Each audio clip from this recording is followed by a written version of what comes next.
जय हिंद साथियों, कैसे हैं आप लोग। आई होप कब लगे होंगे आपकी जो स्टडी चलेगी बहुत ही बेहतरीन चलेगी। तो आज के क्लास में बात करने वाले हैं क्लास 12th के केमिस्ट्री के चैप्टर 2 की ऑब्जेक्टिव क्वेश्चन। याद रखिएगा मेरे भाई, इस चैप्टर से काफी सारे प्रश्न आपके एग्जाम में आते हैं, तो आप लोग अच्छे तरीके से देखिएगा और एक भी प्रश्न को जो है छोड़ने का प्रयास मत कीजिएगा, क्योंकि जितना प्रश्न आज की इस क्लास में कराएंगे ना, आपके एग्जाम के पॉइंट ऑफ व्यू से काफी ज्यादा महत्वपूर्ण होगा। ठीक है ना। अगर आप लोग इस चैप्टर को अच्छे तरीके से देख लेते हैं तो आपका जो है इस चैप्टर से आने वाला प्रश्न एक भी नहीं छूटेगा। तो आप लोग अच्छे तरीके से देखिएगा, ठीक है ना। तो चलिए बिना टाइम का क्वेश्चन की तरफ बढ़ते हैं। इससे पहले क्लास को लाइक नहीं किया तो क्लास को लाइक कर लेंगे और चैनल को सब्सक्राइब कर लेंगे। और देखिए चैप्टर 2 का नाम क्या है। चैप्टर 2 का जो नाम हुआ है विलियन है। क्या है? विलियन है। और मात्र 35 ऑब्जेक्टिव क्वेश्चन देखेंगे और परीक्षा में हर बार पूछे जाने वाला प्रश्न देखेंगे। याद रखिएगा, और परीक्षा में 100% आने की गारंटी हम लोग लेते हैं, तो आप लोग अच्छे तरीके से देखिएगा, ठीक है। चलिए 1 नंबर क्वेश्चन करें। विलियन के अनुसंग गुणधर्म का उदाहरण क्या है। विलियन के अनुसंग गुणधर्म का उदाहरण जो होता है मेरे भाई वो क्या होता है, तो आपको तो पता होनी चाहिए कि प्रासन दाब होता है, क्वथनांक का उन्नयन होता है, हिमांक का उन्नयन होता है, आपको पता होनी चाहिए, ठीक है। ऑप्शन सी वाला सही हो जाएगा। याद रखिएगा, इन तीनों में से कौन पूछ दे तो आंख मूंद कर मार देना है, ठीक है।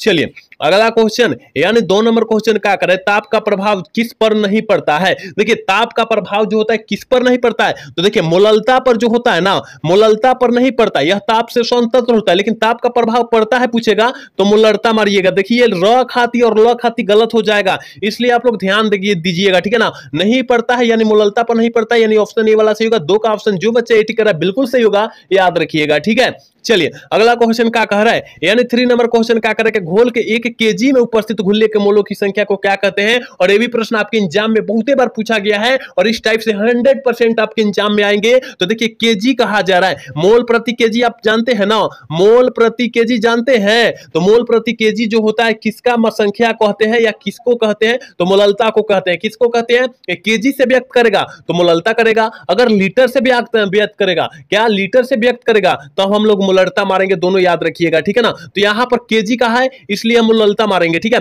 लेकिन लीटर से मोल प्रति, देखिए मोल प्रति लीटर कहता तो हम लोग मोललता मारते, याद रखिएगा। यानी 3 का ऑप्शन ए वाला सही हो जाएगा, याद रखिएगा, ठीक है। चलिए अगला क्वेश्चन यानी 4 नंबर क्वेश्चन करें। अर्धपराग में झिल्ली से प्राशन क्रिया निकल पाते हैं। अर्धपराग में झिल्ली से प्राशन की क्रिया जो है निकल पाते हैं, इस सारे बच्चे को पता होनी चाहिए मेरे भाई कि अर्धपराग में झिल्ली से प्राशन की क्रिया जो निकल पाते हैं विलायक के अणु द्वारा निकल पाते हैं। नहीं ऑप्शन बी वाला सही हो जाएगा। 4 का ऑप्शन जो बच्चा बीटी कर रहा है बिल्कुल सही होगा, याद रखिएगा मेरे भाई। अगर इस चैप्टर को अच्छे तरीके से देख लेते हैं तो इस चैप्टर से आने वाला प्रश्न एक भी नहीं छूटेगा, ठीक है। तो आप लोग अच्छे तरीके से देखिएगा, क्योंकि जितना प्रश्न कराया जा रहा है पूरा गैस करके प्रश्न पढ़ाया जा रहा है, तो आप लोग अच्छे तरीके से देखने का प्रयास करेंगे।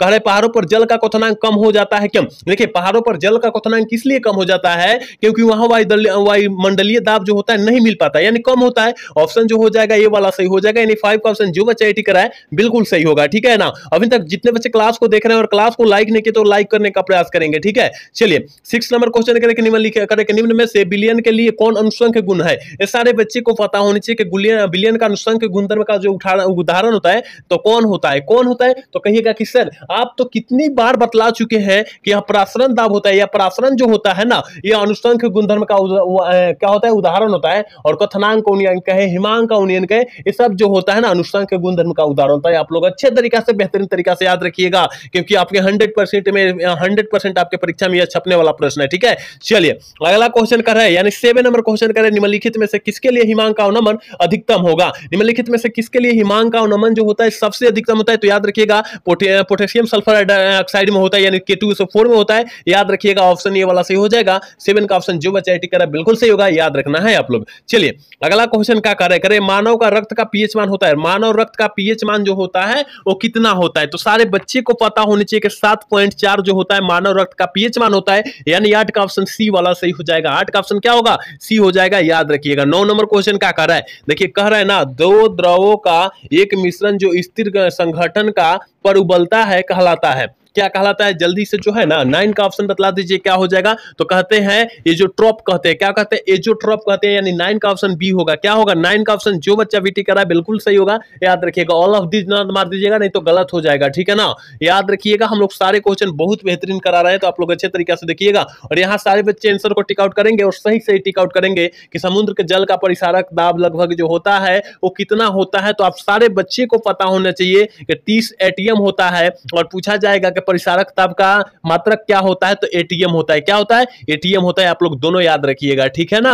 चलिए इसका हो गया ऑप्शन। चलिए कह रहे 11 नंबर क्वेश्चन करें कि शुद्ध जल का पीएच मान होता है, शुद्ध जल का पीएच मान जो होता है वो कितना होता है? तो याद रखिएगा, शुद्ध जल कहे या उदासीन विलयन का मान पूछे तो 7 होता है, ठीक है ना। शुद्ध जल पूछे या उदासीन विलयन पूछे तो 7 ही होता है, आप लोग याद रखिएगा, ठीक है। चलिए अगला क्वेश्चन 12 नंबर क्वेश्चन करें कि निम्नलिखित में से कौन अनुषंग गुणधर्म नहीं है? देखिए अनुषंग गुणधर्म का उदाहरण जो है कौन नहीं है? तो याद रखिएगा प्राकाशिक सक्रियता जो है अनुषंग गुणधर्म का उदाहरण नहीं है, यानी ऑप्शन सी वाला सही होगा। 12 का ऑप्शन जो बच्चा सीटी कराए बिल्कुल सही होगा, याद रखिएगा। यहाँ इंग्लिश मीडियम है, आप इंग्लिश मीडियम में भी पढ़ सकते हैं, ठीक है। चलिए अगला क्वेश्चन यानी 13 नंबर क्वेश्चन काफी बच्चे गलत भी कर सकते हैं और काफी बच्चे सही भी कर सकते हैं। जो बच्चा अगर थ्योरी अच्छा से पढ़ा होगा ना, थ्योरी अच्छा से पढ़ा होगा ना, तो इसका जो है आंसर आंख मूंद कर जो है मार देगा कि निम्नलिखित में से कौन राउल्ट नियम है? कौन जो है राउल्ट नियम? देखिए यहां हेनरी नियम नहीं पूछा जा रहा है। क्या हेनरी नियम नहीं पूछा जा रहा है, राउल्ट नियम पूछा जा रहा है। राउल्ट नियम पूछेगा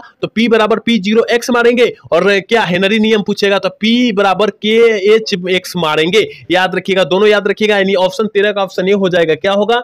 13 का ऑप्शन ये हो जाएगा, याद रखिएगा। 14 नंबर क्वेश्चन क्या कर रहा है? कह रहा है ना, आदर्श विलयन में मिश्रित होने के कारण अवयव के एंथैल्पी परिवर्तन होता है। अवयव के एंथैल्पी परिवर्तन जो होता है वो क्या होता है? तो याद रखिएगा, अवयव कह रहा है और मिश्रित कह रहा है, यानी शून्य हो जाएगा, 0 हो जाएगा मेरे भाई। याद रखिएगा ऑप्शन ए वाला सही होगा। 14 का ऑप्शन जो बच्चा एटी कर रहा है बिल्कुल सही होगा, याद रखिएगा। अभी तक जितने बच्चे क्लास को देख रहे हैं और क्लास को लाइक नहीं किए तो लाइक करने का प्रयास करेंगे, क्योंकि आपके लिए हम इतना मेहनत कर रहे हैं और आप हमारे लिए छोटा सा प्रयास नहीं कर रहे हैं, वो तो प्रयास आपको करना होगा ना, तो जल्दी जल्दी कर लीजिए, ठीक है ना। चलिए अगला क्वेश्चन क्या कर रहा है? 15 नंबर क्वेश्चन करके आइसोटोनिक विलयन वे है जिनके बराबर क्या होते हैं? जिनके बराबर क्या होते हैं? परिसारक दाब होते हैं। जिनके बराबर क्या होता है? परिसारक दाब या परासरण दाब होते हैं, याद रखिएगा। ऑप्शन ए वाला करेक्ट होगा। ऑल ऑफ दिस ना मारिएगा, नहीं तो गलत हो जाएगा। चलिए अगला क्वेश्चन की तरफ बात करेंगे, और यह प्रश्न जो है आपके एग्जाम 2024 में पूछा गया है, तो आप लोग अच्छे तरीका से देखेंगे और अच्छे तरीका से मारने का प्रयास करेंगे। कहेगा अगर H2O कहेगा ओवर में कहेगा, H2O ओवर कहेगा ना, H2O ओवर HCl कहेगा, देखो बदल देगा, आगे पीछे कर देगा, मतलब H2O को यहां ला देगा और यहां KCl को जो है ना HCl को यहां लगा देगा, मतलब यहां आपस में बदल देगा ना, तो उसका आंसर भी बदला जाएगा, ठीक है ना। तो याद रखिएगा HCl पूछा जा रहा है, हाइड्रोक्लोरिक अम्ल पूछा जा रहा है और जल पूछा जा रहा है। इसका मतलब इसका आंसर जो हो जाएगा 20.2% HCl हो जाएगा। लेकिन यहीं पर H2O plus H2O over HCl पूछा जाए तब मारिएगा 20.2 मारिएगा, याद रखिएगा, क्योंकि उल्टा पुल्टा बोलता है और पूछ देता है तो यहाँ बच्चा जो है घबरा जाता है। तो आपको ध्यान देना की जरूरत है, यहाँ देने की जरूरत है, क्योंकि 2020 में घबराया था काफी बच्चा, ठीक है। चलिए अगला क्वेश्चन देखते हैं। कह रहा है कि प्रासरणी दाब बढ़ता है जब क्या बढ़ेगा, क्या घटेगा या क्या बढ़ेगा? तो कहिएगा कि सर तापक्रम बढ़ेगा तो यहाँ पर परिसारक दाब जो हो जाएगा अपरूपी बढ़ के आ जाएगा, यानी ऑप्शन ए वाला सही हो जाएगा। 17 का ऑप्शन जो बच्चा एटी करा बिल्कुल सही होगा,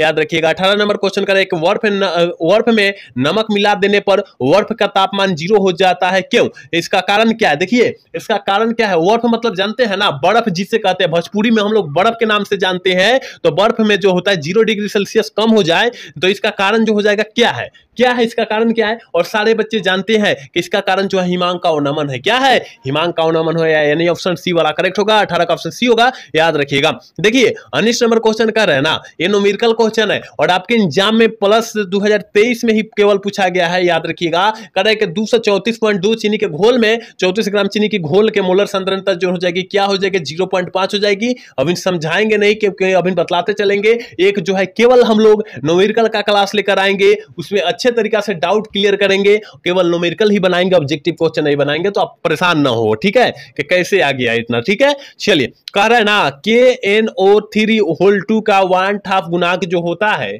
वो कितना हो जाता है? तो कहिएगा कि सर क्या लगा है यहाँ पर 3, हम लोग 3 नहीं मार सकते हैं क्या? बिल्कुल मार सकते हैं, यानी 3 ऑप्शन सही हो जाएगा, याद रखिएगा।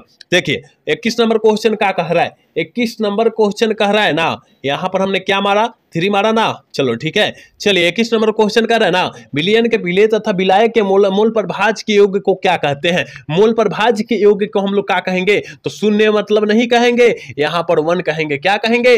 1 कहेंगे। ऑप्शन ए वाला सही, सॉरी ऑप्शन बी वाला सही हो जाएगा, याद रखिएगा। चलिए अगला क्वेश्चन की तरफ बात करते हैं, यानी 22 नंबर क्वेश्चन कह रहा है ना, कह रहा है कि किसी पदार्थ की विलेयता किन बातों पर निर्भर करती है। याद रखिएगा, विलेय की प्राकृतिक पर भी करेगी, विलायक के प्राकृतिक पर भी करेगी, ताप और दाब के प्राकृतिक पर, यानी ऑल ऑफ दिस हो जाएगा, इनमें से सभी पकड़ता है। आप लोग याद रखिएगा मेरे भाई, क्योंकि जितना प्रश्न हम लोग करा रहे हैं तो आपको अच्छे तरीका से रट जाना है और हम पर विश्वास करके रखना है। अगर आप चाहते हैं बेहतरीन तैयारी हो जाए, अभी तक मेरी बेहतरीन तैयारी नहीं हुआ है, तो आप लोग अच्छे तरीका से हमारे प्लेटफॉर्म से जुड़ जाइए। आपको चैप्टर बाय चैप्टर हम चैप्टर बाय चैप्टर आपको तैयारी करा देंगे और बेहतरीन तरीका से तक कराएंगे कि बेहतरीन से बेहतरीन अंक आ जाए। ठीक है, चलिए अगला क्वेश्चन 23 नंबर क्वेश्चन करें, गोताखोर ऑक्सीजन के साथ कौन सा गैस मिलाए जाते हैं। बहुत ही खास क्वेश्चन है और सारे बच्चे को पता होगा कि हीलियम को मिलाते हैं, यानी He को मिलाते हैं। ऑप्शन बी वाला करेक्ट होगा, याद रखिएगा। 34 नंबर क्वेश्चन करें, जो विलियम राउल्ट नियम को, यहां रावल लिखा गया है, राउल्ट नियम के पालन करता है उसे हम लोग क्या कहते हैं। जो विलियम राउल्ट नियम को पालन करता है, देखिए राउल्ट इस तरह लिखा है, राउल्ट, ठीक है ना, राउल्ट नियम को पालन करता है उसे हम लोग क्या कहते हैं। तो जो आदर्श विलियन कहते हैं, और जो राउल्ट नियम का पालन नहीं करता है उसे अनादर्श विलयन कहता है। दोनों याद रखिएगा, तो इसका ऑप्शन ए वाला हो जाएगा करेक्ट, याद रखिएगा, ठीक है ना, क्योंकि यहां पालन करता है कह रहा है। चलिए 25 नंबर क्वेश्चन करके, समुद्र जल को किस विधि द्वारा लवणहीन किया जाता है। समुद्र जल आप देखे हैं, समुद्र का जल देखे हैं, उसे हम लोग समुद्र जल कहते हैं, और उसको किससे मापते हैं ये सारे बच्चे को पता होगा, उल्टा प्रसरण करके। और उल्टा प्रसरण का परिभाषा भी पूछा जाता है, तो आप लोग अच्छे तरीका से याद रखिएगा, ठीक है। चलिए अगला क्वेश्चन, यानी 26 नंबर क्वेश्चन करेंगे, वह नियम जो किसी गैस की विलेयता एवं दाब के मध्य संबंध को दर्शाता है उसे हम लोग क्या कहते हैं। उसे हम लोग हेनरी का नियम कहते हैं, राउल्ट का नियम नहीं करते हैं, गलत हो जाएगा, उसे हेनरी का नियम करते हैं, आप लोग याद रखिएगा, ठीक है। चलिए अगला क्वेश्चन 27 नंबर क्वेश्चन कह रहा है ना, किसी विलयन का घटक का आंशिक दाब इसके मोल अंश का समानुपाती होता है, इसे कहा जाता है, इसे हम लोग क्या कहते हैं। तो यहां आप लोग हेनरी का नियम न मार दीजिएगा, नहीं तो गलत हो जाएगा। यहां राउल्ट का नियम मारना है, क्या मारना है, यहां राउल्ट का नियम मारना है, याद रखिएगा, ठीक है। चलिए अगला क्वेश्चन की तरफ बात करेंगे, 28 नंबर क्वेश्चन करेंगे, शुद्ध जल का मोलरता क्या होता है। शुद्ध जल का मोलरता जो होती है 55.6 होती है, क्या होती है, 55.6 होती है, यानी ऑप्शन ए वाला सही हो जाएगा, याद रखिएगा।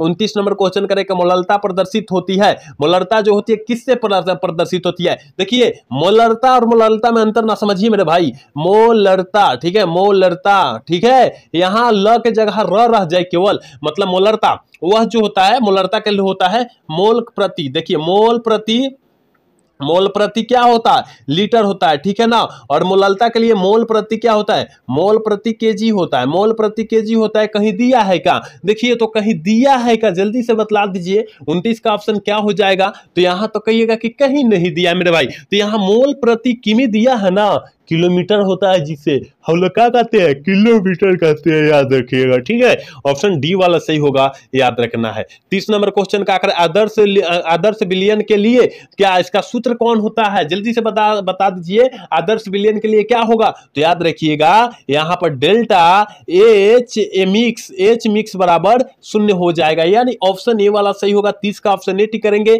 याद रखिएगा। 31 नंबर क्वेश्चन का, ताप बढ़ने पर विलयता का मान जो होती है क्या होती है, ताप बढ़ने पर विलयता का मान क्या होती है, बढ़ती है, ऑप्शन ए वाला सही होगा। 31 का ऑप्शन ए होगा, याद रखिएगा। 32 नंबर क्वेश्चन क्या कह रहा है ना, देखिए मेरे भाई, कह रहा है किसी द्रव में किसी गैस की विलयता गैस के दाब के सीधा समानुपाती होती है, और यह नियम को कहा जाता है, चाहे इसे क्या कहते हैं, हेनरी का नियम कहते हैं, ऑप्शन ए वाला करेक्ट होगा। 32 का ऑप्शन जो बच्चा टिक कर बिल्कुल सही होगा, याद रखिएगा। 33 नंबर क्वेश्चन क्या करें, गोताखोर ऑक्सीजन के साथ कौन सा गैस मिलाए जाते हैं। गोताखोर ऑक्सीजन के साथ कौन सा गैस मिलाते हैं, तो कहिएगा कि सर आप तो कुछ क्वेश्चन पहले बताए कि हीलियम को मिलाते हैं, बिल्कुल सही मेरे भाई, बिल्कुल सही, यानी ऑप्शन बी वाला सही होगा, याद रखिएगा। चलिए अगला क्वेश्चन की तरफ बात करते हैं, यानी 34 नंबर क्वेश्चन का कह रहा है ना कि समुद्र जल को किस विधि द्वारा लवणहीन किया जाता है, और सारे बच्चे जानते हैं कि उल्टा प्रसरण द्वारा किया जाता है, यानी ऑप्शन 34 का बी हो जाएगा, याद रखिएगा। और इस चैप्टर का लास्ट क्वेश्चन है, इस क्लास का